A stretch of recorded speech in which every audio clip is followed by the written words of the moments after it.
I made this massive dubstep bass using Ableton's Drift.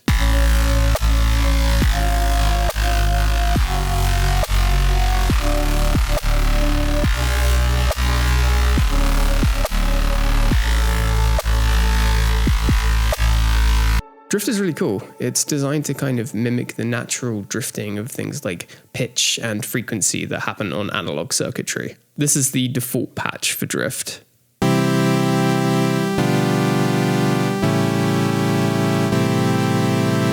As you increase this drift slider, you'll hear it start to emulate some of that analog circuitry. It starts out pretty in tune and the frequency response is pretty accurate, but as you increase it, it's going to make the pitch go kind of out of tune and the frequency will go a little bit wonky too.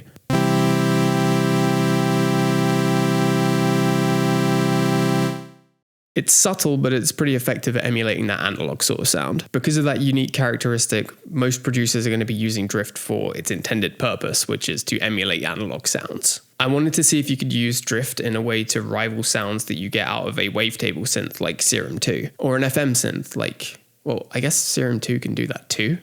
What can't Serum 2 do? As you can tell, I'm pretty good at rapping. So shocker, I've worked this out, and I'm going to show you how you can make these sounds too. This sound involved multiple layers and a bunch of fiddling around. I wanted to see how far we could push this synth. I started with the default Drift patch, but have just set some of the oscillators. Drift gives you 2 polyphonic oscillators to work with. For oscillator 1, I have moved the shape up a touch, and I'm modulating that shape with an LFO within Drift. We'll get back to that in a little bit. And I've just also increased the volume a little bit. For oscillator 2, I have set the octave to 0 and just detuned it slightly. With those set, it sounds like this.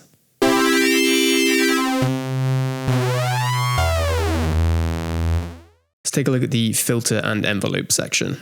Not too much in here. I've just reduced the frequency a tiny bit. Basically just wanted to get rid of some of the top end. The type 1 filter here, you can change it to different types. So this is a type 1 filter, which is a low pass filter. And so just reduce that slightly.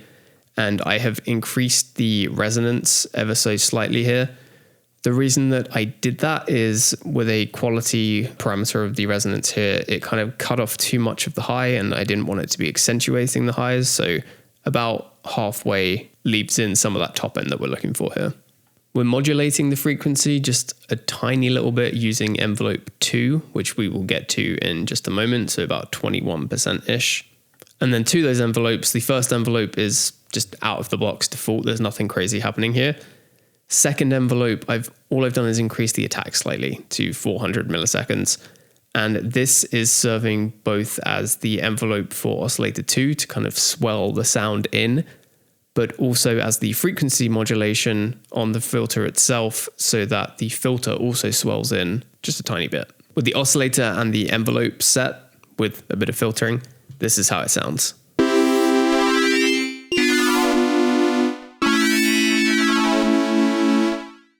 Next, we're going to set our LFO. One thing I didn't mention when talking about setting up the oscillators is that we're actually modulating the shape of oscillator 1 using the LFO. And so on the LFO itself, I've set it to 1-to-1 mode, which allows us to do kind of more harmonically accurate stuff, basically. And I've set the ratio to 0.50, which gives the sound a deep sort of guttural tone, which you'll hear in a moment. With the LFO set on the shape of the first oscillator, it sounds like this.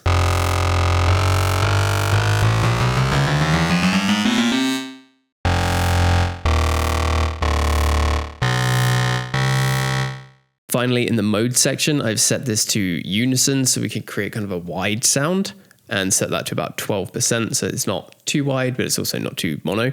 I reduced the voices to 8. Out of the box, this starts out as 32, but 8 felt like the right amount of voices to not kind of cause a cacophony of noise, whilst also letting the sound kind of be clear and come through.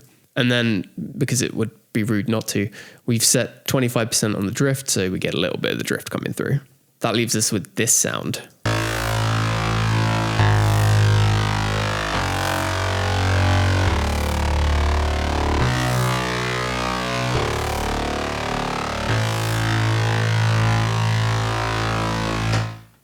It already sounds surprisingly big, but I do think it could be more intense. This is where layering the sound can really help us out. I've duplicated the patch and its MIDI clip across 3 different tracks. For the sub, I switched the mode of drift to mono so that everything is just right in the center, and just a little bit of glide, kind of fancy, you know, kind of fancy. There's a saturator on analog clip mode on hard clip with a ton of drive and the output reduced, basically just to flatten the sound entirely. An EQ8 to remove some of the ugly sub and remove some of the top end so that we're only getting through the first few harmonics of the sound.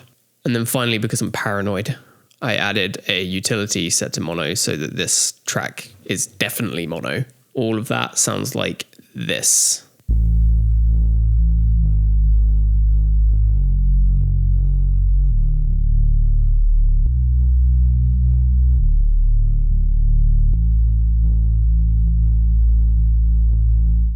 Which, if you don't have a sub right now, sounded like nothing, I guess. For the mid layer, we kept it exactly the same as the patch that we just created, but then I added the saturator with a ton of drive again, and an EQ8 essentially just to chop off all the sub that is now being served by that sub layer. This track sounds like this.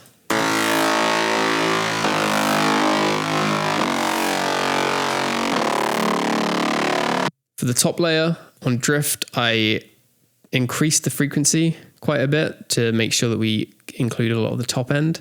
I increased the ratio of the LFO because whilst I didn't want too much noise in the mid layer, I do want a lot of noise in this top layer because it should be like a really shimmery top end.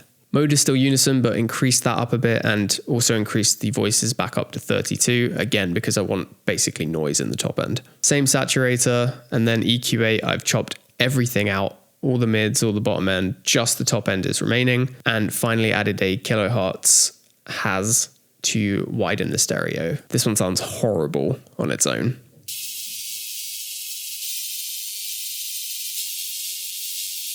I warned you. Combined all those into a group using a glue compressor and a little bit more saturation, basically just to hard clip everything. Together we get this sound.